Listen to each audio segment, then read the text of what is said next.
Ground is once again snow covered here, and that means it is once again that time of the year for me to ask you your opinion. Now, I have a bunch of ideas for the 2013 to 2014 off season, but it is your job to let me know which ones you actually want me to write about. If you want to get started on the voting, the poll with the entry ideas is below this video. If you are watching this video on YouTube, the link is right here on my hand. Also, in the description of the video if you are on a mobile device. But let's get to the entry ideas. I did this last year as a statistical profile of whoever you vote for me to write about. This year, however, I will be incorporating Ballhawk Interviews into the Ballhawk Profiles entry. Ballhawk Interviews, if you don't know, are an entry where I interviewed a Ballhawk via Skype.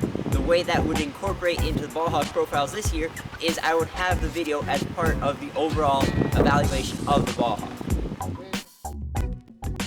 In these entries, I evaluate a stadium in terms of ball hawking and non-ball hawking aspects, such as aesthetic appeal, fan experience, and how much room you have in the outfield to run for baseballs.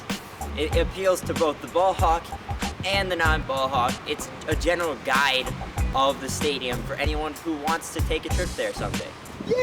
While I've had this blog for 3+ years now, I went to baseball games and had baseball experiences far before I even knew what the term ball hawk meant. In these entries, I go back in time and write about these experiences that I had prior to the blog. I did this entry last year and you guys seem to really like it, so I'm bringing it back for another year. Basically, it's a trivia contest where anything I've ever written about on this blog is fair game to be asked as a trivia question in a week-long trivia contest. While there are a ton of factors in ball hawking making it very difficult to actually come up with quote-unquote good statistics for ball hawking, there are definitely some statistics for ball hawking that are better than others.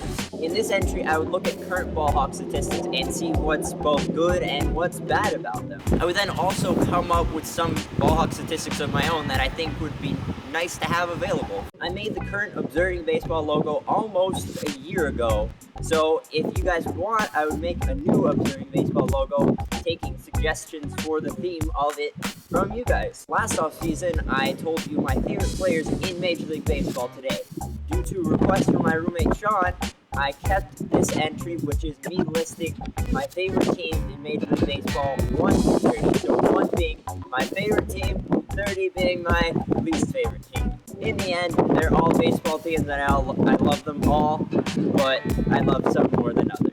In this entry, I would write about people who've shown up in my blog entries through going to games, and then I would write about my history with that person as is relevant to this blog. Like any area of interest, ball hawking has its own set of terminology. In this entry, I would go through the terms that ball hawking uses and define as many of them as I can think of. In this entry, I would simply answer people's questions about baseball statistics or just baseball stuff in general. I wish I had a mic to drop.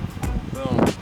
Wait, I know there's an outro. Again, below this video in the entry is a poll to get things started. Vote on the things. If you are on YouTube, either click me or link in the description of the video to get to said poll. This is the same as last year. I'm making one revision from last year though. Unlike last year where we had to exhaust all of the entry ideas on the poll to restart the poll, we're now going to take one entry idea off of the poll when it gets selected, but then put it back on the poll with 0 votes.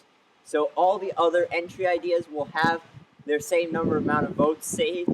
The entry that just got selected will be put at the bottom of the poll.